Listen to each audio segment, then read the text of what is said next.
এরে বাজান একটু চিন্তা করিয়া দেখো, কিয়ামতের ময়দানে যে নবী সিজদায় পড়িয়া কাঁদবে, আল্লাহ আমার একটা উম্মত যেন জাহান্নামে না যায়, আমার একটা উম্মত যদি জাহান্নামে যায় মালিক, আমি নবী কিন্তু জান্নাতে যাব না। এই বলিয়া যিনি কিয়ামতের ময়দানে কাঁদবে, আল্লাহ তাআলা ঘোষণা দিবে, ও আমার হাবিব, ও আমার দোস্ত, দুনিয়াতে কত কন্দন করেছেন, দুনিয়াতে কত কাঁদছেন, তায়েফের ময়দানে রক্ত ঝরাইছেন, রক্তের কারণে আপনার জুতা মুবারক আটকিয়া গেছে, কাফেররা আপনাকে এত কষ্ট দিল, এত নির্যাতন করলো। হযরতে ফাতেমা রাদিয়াল্লাহু তাআলা আনহা, ওরে আল্লাহর বান্দা, চক্ষুটা বন্ধ করিয়া একটু চিন্তা করিয়া দেখো, আল্লাহ নবীর শরীরের ভিতরে কি পরিমাণে পাথর মারছে। হযরতে ফাতেমা একদিন আল্লাহর নবীকে পিঠের ভিতরে চুলকায়া দিতেছিল, হঠাৎ করিয়া লক্ষ্য করিয়া দেখে আল্লাহর নবীর পিঠের ভিতরে অনেকগুলি দাগ দেখা যায়। ফাতেমা বলে, ও আব্বা, ও আল্লাহর নবী, আপনার পিঠের ভিতরে এত দাগ কিসের? ও আল্লাহর নবী, ও আমার বাবা, আপনার জীবনে কি কোনো রোগ হয়েছিল? ক্ষত ক্ষত উঁচা নিচু দাগ দেখা যায়। আল্লাহ নবী কথা শুনিয়া ওই যে তায়েফের কথা মনে হইছে, আল্লাহ নবী চোখ দিয়া পানি সারিয়া কাঁদে আর বলে, হো আমার মেয়ে ফাতেমা, তুমি আমার ওই তায়েফের কথা মনে করিয়া দিছ। ওই তায়েফবাসীরা আমাকে এমন নির্যাতন করছে, পাথরের আঘাতে আঘাতে আমার শরীরের ভিতরে পাথরের কণাগুলা ঢুকিয়া যায়, আমি জমিনে পড়িয়া যাই, আবার একটু শক্তি হইলে আবার ওইটা হাঁটাস দিই, আবার ওই তায়েফের দুষ্ট পোলাপান আবার পাথর মারে, আবার জমিনে পড়িয়া যাই, একবার নাই, দুইবার নাই, তিনবার আমি নবী জমিনে পড়িয়া গেছি। ও ফাতেমা, আল্লাহ তাআলা দৃশ্য দেখিয়া সহ্য করতে পারে না, আল্লাহ তাআলা ইতিমধ্যে জিবরাইল পাঠাইয়া দেয়, আল্লাহ নবী গো, আপনি শুধু একবার বলেন, শুধু একবার বলেন, আপনার কষ্টটা একবার শুধু আল্লাহর কাছে আপনি বিচার দেন, আল্লাহর কাছে আপনি বলতে দেরি হবে। ও আল্লাহর নবী, এই সম্পূর্ণ তায়েফবাসীকে আমি ধ্বংস করতে মোটেও আর দেরি করব না, সম্পূর্ণ তায়েফের জমিনটাকে আমি উল্টাইয়া নিচের ভিতরে ফালাইয়া দিব। আল্লাহ নবী যখন এই কথাটা শুনল রে ভাই, আল্লাহ নবী অসুস্থ অবস্থায় রক্ত নিয়ে আবার জমিনে সিজদায় পড়িয়া যায়, আর ডেকে ডেকে বলে, ও দয়ার মালিক, এই তায়েফবাসী আমাকে চিনে না, আমাকে জানে না, আমার মূল্য তারা বুঝে না রে আল্লাহ, আমাকে যদি তারা চিনত, আমাকে নির্যাতন আর নিপীড়ন আমার উপরে চালাইতো না। ও আল্লাহ, এদেরকে যদি আপনি ধ্বংস করেন, কাল কিয়ামতের ময়দানে কাদেরকে নিয়ে আমি উঠব? কাল কিয়ামতের ময়দানে সবচাইতে উম্মত হবে আমি নবী মুহাম্মাদের, আর আমার সমস্ত উম্মতদেরকে নিয়ে আমি জান্নাতে যাব। ও আল্লাহ, মেহেরবানি করিয়া এই তায়েফবাসীকে আপনি ধ্বংস করিয়েন না। ও ফাতেমা শোনো, ওই তায়েফের ওই রক্তক্ষরণের কারণে আমার পিঠের ভিতরে এত দাগ হয়েছে যে আজও আমার শরীরের ভিতরে ওই ক্ষত দাগগুলা দেখা যায়। এ বাজারে পর্দার আম্মা জান, একটু চিন্তা করিয়া দেখো, কেমন নবী পাইছো, কেমন নবীর উম্মত হইছো, অথচ সেই নবীকে চিনো না, নবীর হুকুমগুলি মানো না, নবীর বুকে আজও কষ্ট দাও। অথচ আল্লাহ নবী বলে, ও দুনিয়ার উম্মতেরা, তোমরা 5 ওয়াক্ত নামাজ জামাতে আদায় করো। আল্লাহ নবী হাদিসের ভিতরে বলে, লা ইউমিনু আহাদুকুম হাত্তা আকুনা হাব্বা ইলাইহি মিন ওয়ালিদিহি ওয়া ওয়ালাদিহি ওয়ান নাসি আজমাইন, যেই ব্যক্তি আমি নবীকে পূর্ণ কলিজা দিয়া ভালোবাসতে পারবে না, ওই ব্যক্তি কোনোদিন মুমিন হতে পারবে না। তার সন্তানাদি মা বাবার চাইতো আমি নবীকে যতক্ষণ পর্যন্ত ভালোবাসতে পারবে না, ওই ব্যক্তি কোনোদিন পূর্ণ মুমিন হতে পারবে না। এজন্য আসরে আসো ভাই, নবীর সুন্নাতগুলি আমল করো, মাথার ভিতরে টুপি লাগাও, মুখের ভিতরে দাড়িটাকে লম্বা করিয়া দাও, আর সর্বদা নবীর জন্য দিলের ভিতরে ইশক মহব্বত পয়দা করো। কেননা কিয়ামতের ময়দানে যদি আল্লাহ তোমাকে ধরিয়েই বসে, ওই সময় কিন্তু শেষমেশ নবীও তোমাকে তাড়াইয়া দিবে। আল্লাহ তাআলা বলবে, ও আমার হাবিব, আমি বলছি আপনার উম্মতকে মাফ করব, এরা তো আপনার উম্মত না। দুনিয়ায় মসজিদের মাইক থেকে হাইয়া আলাস সালাহ বলিয়া ডাকতো রে ভাই, হাইয়া আলাল ফালাহ বলিয়া ডাকতো, তারপর ঘাড় মোড়াইয়া মসজিদের দিক থেকে পিঠ দিয়া এরপরে চলিয়া গেছে। মসজিদে আসে নাই, জিকিরে বসে নাই, আমল করে নাই। কনকনে শীতের রাত্রে ভিতরে ওই বান্দারা উঠিয়া এই ঠান্ডা পানি দিয়া ওযু করিয়া আমার কুদরতি পায়ে সেজদা দিছে, আর এই নাফরমান ল্যাপ কম্বল গায়ে দিয়া ঘুমাইয়া রইছে। এই লোকগুলি আমার কুদরতি পায়ে ওই গভীর রজনীতে উঠিয়া আমার কুদরতি পায়ে সেজদা দিয়ে আমাকে ডাকছে, আমার নামের জিকির করছে। আর এই নাফরমান কেমনে ঘুমাইয়া থাকে? আমি আল্লাহর কথা, আমি আল্লাহর ভয় কি অন্তরে পয়দা হয় না? ও নবী, এরা তো আপনার উম্মত না, এরা তো আপনার নামের উম্মত, আশেক না, আপনার প্রিয় উম্মত না, এদেরকে কেমনে আমি মাফ করব? ওরে আল্লাহর বান্দা যুবক, সেদিন নবীও বলবে, এ নাফরমান দূর হইয়া যা, দূর হইয়া যা। রে আল্লাহর বান্দা, ওই অবস্থায় যদি পড়িয়া যাও রে ভাই, চিন্তা করিয়া দেখো কি অবস্থা হবে। জাহান্নামের ফেরেশতা তোমাকে হেসরায়া হেসরায়া জাহান্নামে নিক্ষেপ করবে, যে জাহান্নামটা হবে বড় ভয়াবহ। আল্লাহ তাআলা কোরআনে হাকিমের ভিতরে বলে, ওয়াল্লাযীনা কাফারু বিরাব্বিহিম আযাবু জাহান্নাম ওয়া বিসাল মাসীর। ওই সমস্ত নাফরমানেরা যারা আল্লাহর হুকুমকে মানে নাই, আল্লাহর সামনে নেমাখরামি করেছে, আল্লাহ তাআলাকে আল্লাহ বলিয়া স্বীকৃতি দেয় নাই, ওই সমস্ত মানুষদের জন্য আল্লাহ তাআলা জাহান্নাম তৈরি করছে। অবিসাল মাসীর, যা হবে ভয়াবহ, যা হবে শক্ত, যা হবে বড় কঠিন। ওই জাহান্নামের আগুনটা কেমনে হবে জানো? এরে আল্লাহর বান্দা, জাহান্নামের আগুন মিথ্যা মনে করিও না রে ভাই। যদি তুমি বিশ্বাস না করো, বাজার থেকে 5 টাকা দিয়ে একটা মোমবাতি কিনিয়া নাও। এই মোমবাতিটা জ্বালাইয়া দেখো, একটু এই মোমবাতির ভিতরে একটা আঙুল 2-4 মিনিট রাখা যায় কিনা। দেখবে 1-2 সেকেন্ড, 5 সেকেন্ড এখানে আঙ্গুল দিয়ে রাখতে পারবা না। অথচ আল্লাহর নবী বলে, জাহান্নামের আগুন হবে এর চাইতে আরো ভয়াবহ।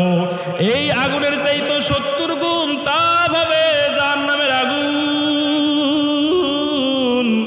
যে আগুনটাকে আল্লাহ তাআলা আবার বলবে, ও জাহান্নামের ফেরেশতা, এই বান্দা এত নাফরমানি করেছে, এত বেঈমানি আমার সাথে করেছে, আমার গাছের ফল খাইলো, আমার জমিনের মাছ খাইলো, আমার এত নিয়ামত খাইয়া আমার সাথে অত্যন্ত নাফরমানি করলো, এই আগুন দিয়াও তো হবে না।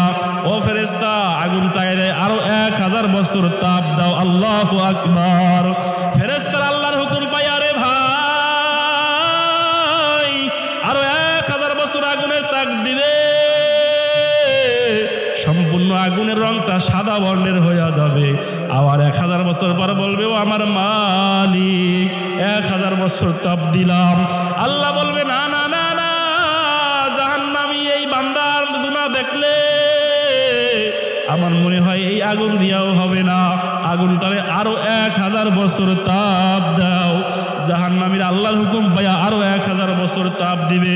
সম্পূর্ণ আগুনের রংটা একেবারে কালো হইয়া যাবে। আবার 1000 বছর পর বলবে, ও আমার দয়ার মালিক, আগুনের তাপ তো অনেক বেশি বৃদ্ধি পাইয়া গেছে। আল্লাহ তাআলা আবার বলবে, একবার নয়, 2 বার নয়, 3 বার পর্যন্ত বলবে, ও ফেরেশতা, এই নাফরমান এত গুনাহ করছে, আমার মনে হয় আগুন দিয়াও হবে না, এই আগুনটারে আরো 1000 বছর তাপ দাও। ও বাজান, চক্ষুটা বন্ধ করিয়া দিলটা নরম করে একটু চিন্তা করেন, ওই আগুনের রংটা এবার সম্পূর্ণ নীল বর্ণের হইয়া যাবে। আল্লাহু আকবার। যে আগুনের দিকে তাকানো তো দূরের কথা, মনে মনে খেয়ালও করা যাবে না, এত উত্তপ্ত হবে আগুনটা। এবার ওই আগুনে বলবে, ও আল্লাহ, আমার পেটের ভিতরে আমার খাবার জাহান্নামীকে দাও। জাহান্নামীকে 70,000 ফেরেশতা ওই জাহান্নামীকে শিকল দরিয়া টানবে, তারপরও রাখতে পারবে না। এইরকম আগুনে এই নাফরমানকে ফালানো হবে, যেখানে তার কোনোদিন মৃত্যু হবে না, তার কোনোদিন সেখানে মৃত্যুবরণ করার সুযোগও নাই। আবার ওখান থেকে উঠাইয়া আবার বান্দা এই নাফরমান যখন চিল্লাবে, জাহান্নামের ফেরেশতার নাম হবে দারোয়ান নামক ফেরেশতাকে বলবে, ও দারোয়ান ফেরেশতা, আল্লাহর কাছে একটু বলো, আল্লাহ যেন আমাদেরকে মাফ করে। জাহান্নামে পড়তে পড়তে আমাদের কলিজা ভুনা হয়ে গেছে, ও ফেরেশতা আল্লাহকে একটু বলো, আল্লাহ যেন আমাদেরকে মাফ করিয়া দেয়। জাহান্নামীদের উত্তরে ফেরেশতা কোনো আওয়াজ করবে না, কোনো উত্তর দিবে না। 1000 বছর পর আবার যখন ডাক দিবে, ওই দারোয়ান নামক ফেরেশতা বলবে, নাফরমান কি হয়েছে, এত কেন ডাকাডাকি করো? বলবে, তুমি একটু আল্লাহকে বলো, আল্লাহ যেন আমাদেরকে মাফ করে, আর তো সহ্য করতে পারি না। আল্লাহকে যখন ফেরেশতারা বলবে, ও আল্লাহ দেখেন জাহান্নামীরা কি যেন বলতে চায়, আল্লাহ তাআলা বলবে, নাফরমান আওয়াজ করিস না। দুনিয়াতে হাতে ধরলো, পায়ে ধরলো, ওলামায়ে কেরাম বুঝাইলো, নবী পাঠাইলাম, রাসূল পাঠাইলাম, মসজিদে আসো, নামাজ পড়ো, জিকির করো, আল্লাহওয়ালা জিন্দেগি যাপন করো। ওই সময় বারবার বলার পরেও তোমরা আমাকে সেজদা দাও নাই, আমার হুকুমগুলি আদায় করো নাই, আমার নবীর তরিকায় জীবন যাপন করো নাই, বরং যারা জিকির করতো, যারা নামাজ পড়তো তাদের টিস্কারি করছো, তাদেরকে তোমরা মস্কারি করছো, আর বলছো জাহান্নাম বলতে কিছুই নাই। ও নাফরমান আজকে কেন চিল্লা চিল্লি করো? এবার বলবে, আল্লাহ আমাদের অনেক ক্ষুধা লাগছে, আল্লাহ আমাদেরকে দেখো কিছু খাবার দেওয়া যায় কিনা। ও বাজান চক্ষু বন্ধ করিয়া চিন্তা করেন, হাদিসে আসছে, আল্লাহ নবী হাদিসের ভিতরে স্পষ্টভাবে বলে দিছে, ওই নাফরমান যখন ক্ষুধার কারণে আল্লাহর কাছে চিল্লাবে, আল্লাহ তাআলা তাদেরকে, আল্লাহ তাআলা জাক্কুম নামক একটা গাছ তৈরি করবে জাহান্নামে। এই গাছের ভিতরে এক প্রকারের ফল হবে, যে ফলটা হাদিসের ভাষায় লেখা হয়েছে দরি নামক, ওই ফলের নাম হবে, এই ফলটা হবে কাঁটাযুক্ত ফল। যে ফলটা জাহান্নামীকে দেওয়া হবে, জাহান্নামী এই ফলটা হাত দিয়ে ধরতে পারবে না, এত কাঁটা। কোনো মতে কষ্ট করিয়া এদিকে ক্ষুধার তাড়নায় পেট চেউফাউ করতেছে, পেট শুকায়া গেছে, ক্ষুধার তাড়না এত বেশি হবে যে ওই কাঁটাযুক্ত, ওই তিতাযুক্ত ফলটা বান্দা মুখের ভিতরে দিবে, কিন্তু মুখে দেওয়ার সাথে সাথে রে ভাই, ওই কাটার কারণে গলা থেকে সিরসির করিয়া রক্ত বের হয়ে আসবে। এরপরও কষ্ট করিয়া ভিতরে দেওয়ার চেষ্টা করবে, কিন্তু যাবে না।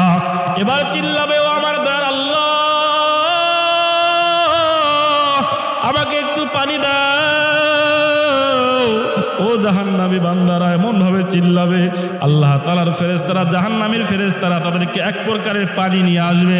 হাদিসের ভিতরে আল্লাহর নবী বলে যে পানিটা উপরের দিক থেকে নিচের দিকে আসবে, দুনিয়াতে টকবক টকবক করে যেমন পানি ফুটে রে ভাই, ওটা হবে রক্তের পানি, সম্পূর্ণ রক্তের মতন লাল বর্ণের, টকবক টকবক করবে পানিগুলি। এই পানিগুলি ফেরেশতারা ওই জাহান্নামীদের সামনে নিয়ে আসবে। এই পেটের পিপাসা এত পরিমাণে হবে রে যুবক, ও দাইবাকা বাবারা, পর্দার আম্মা জানেরা, ওই পিপাসার কারণে ওই টকবগে লাল রঙের রক্তের মতন ওই আগুনের লীলাগুলা এই নাফরমান জাহান্নামী মুখ দিয়া খেয়ে ফেলবে। হাদিস আল্লাহর নবী বলে, যখন পানিটা মুখ দিয়া খাবে, ভিতর থেকে নারী বুড়ি পচিয়া পিছনের রাস্তা দিয়া বের হইয়া যাবে। এরপরও কিন্তু এই জাহান্নামী বান্দা মরবে না। ও বাজান একটু চিন্তা করো, ওই জাহান্নামের আযাব সহ্য করতে পারবা কি পারবা না? তাই যদি জাহান্নামের আযাব সহ্য করতে না পারো, দুনিয়ার আগুনের ভিতরে যদি হাত দিতে না পারো, দুনিয়ার আগুনের ভিতরে যদি আগুনের পাশে বসতে না পারো, জাহান্নামের আগুন তো সহ্য করতে পারবা না। এজন্য আসো, এখনো আল্লাহওয়ালা জিন্দেগি গঠন করো, নিজেকে আল্লাহর রসুলের অনুসরণ করিয়া আল্লাহওয়ালা জিন্দেগি গঠন করো, আর খাঁটি আশেক হও রে ভাই। 5 ওয়াক্ত নামাজ জামাতে আদায় করো। আমাদের সামনে মহাসম্মানিত রমজান মাস আসতেছে, এই জন্য রমজান মাসের প্রস্তুতি স্বরূপ এখনই বেশি বেশি নফল রোজা রাখা শুরু করিয়া দাও। কেননা আল্লাহ নবী এই রজব মাস আসলে পরে, শাবান মাস আসলে পরে একটি দোয়া করতেন, আল্লাহুম্মা বারিক লানা ফি রজব ওয়া শাবান ওয়া বাল্লিগনা রমাদান। ও আল্লাহ, আপনি আমাকে রজব শাবান মাসের ভিতরে বরকত দান করেন, আমার হায়াতকে বৃদ্ধি করিয়া দেন, আর আমার হায়াতটাকে মেহেরবানি করিয়া রে মালিক রমজান পর্যন্ত পৌঁছাইয়া দেন। কেননা রমজান মাস এমন এক মাস, রমজান মাসে আপনি তো অনেক জাহান্নামীকে মাফ করিয়া দিয়া থাকেন। এমনকি রমজান মাসে আল্লাহ আপনি কবরে আযাব বন্ধ করিয়া দেন। এই রমজান মাসে যাদের উপরে জাহান্নাম ওয়াজিব তাদেরকে আপনি মাফ করিয়া থাকেন। ওই রমজান মাস ভাই আপনি আমাকে মৃত্যু দিয়েন গো মাওলা। এজন্য আমরা এই দোয়াটা বেশি বেশি করব। আল্লাহ, রমজান মাসে আর মাত্র কয়েকদিন বাকি, আপনি আমাকে রমজান পর্যন্ত হায়াতকে বৃদ্ধি করিয়া দেন, আপনি আমার হায়াতটাকে রমজান পর্যন্ত পৌঁছাইয়া দেন। এর মানে হলো আল্লাহ, রমজানের আগে যদি আমার মৃত্যু হইয়া থাকে, আল্লাহ মেহেরবানি করে আমার হায়াতটাকে বাড়াইয়া দাও, যাতে করে আমি রমজান মাস পাই এবং আমল করতে পারি। আর এখন থেকে বেশি বেশি নফল রোজা রাখবো, যাতে করে রমজানে রোজা রাখতে কোনো ক্লান্তি না আসে, রমজানে রোজা রাখতে কোনো দুর্বলতা না আসে। এখন থেকে এই নিয়ত করা যাবে রে ভাই, হুজুর সামনে জিন্দেগি যতদিন আল্লাহ বাঁচায়া রাখে, আল্লাহ নবীর হাবিবের সুন্নাতের উপরে অটল থাকবো, সুন্নাতের জীবন যাপন করব, আল্লাহ রসুলের পথে চলবো, আর ইচ্ছা করিয়া কোনো গুনাহ করব না। গুনাহ যদি করিয়াও থাকি, খাঁটি তওবা করিয়া নিলাম, ও আল্লাহ আপনি আমাদের গুনাহকে মাফ করিয়া দেন, সামনে আর গুনাহ করব না। এ আল্লাহর বান্দা, তওবার জন্য অন্তর যদি রেডি হয়, খাঁটি দিলে খাঁটি নিয়ে আইতে, আর সামনের জিন্দগিতে ভালো হওয়ার জন্য, আল্লাহওয়ালা হওয়ার জন্য, গুনাহমুক্ত জীবন যাপন করার জন্য আল্লাহর ঘর মসজিদে বসিয়া খাঁটি দিলে দুটো হাত আল্লাহকে দেখাও। আল্লাহ তাআলার দিকে হাত দুইটা উঠে আল্লাহ, সামনে আর গুনাহ করব না, যতদিন জীবন যাপন করব। এ আল্লাহ আপনি আমাদের গুনাহমুক্ত রাখিয়েন, গুনার পরিবেশ থেকে আপনি আমাদের দূরে রাখিয়েন। আল্লাহ রমজান মাস পাওয়া তারপরে আপনি আমাদের মৃত্যু দিয়েন। আল্লাহ রমজান মাসে আপনি আমাদের গুনাহ মাফ করায়েন। আল্লাহর কয়েকদিন পরে তো আল্লাহ শাবান মাসের ভিতরে আল্লাহ লাইলাতুন নিসফি মিন শাবান, আল্লাহ শবে বরাতের রাত্র, আল্লাহ শবে বরাতের রাত্রে আমরা যেন আমল করতে পারি, আমল করি আমাদের জীবনের গুনাহ খাতাকে মাফ করাইতে পারি। আল্লাহ আপনি আমাদের কবুল করেন, সকলে বলেন আমিন।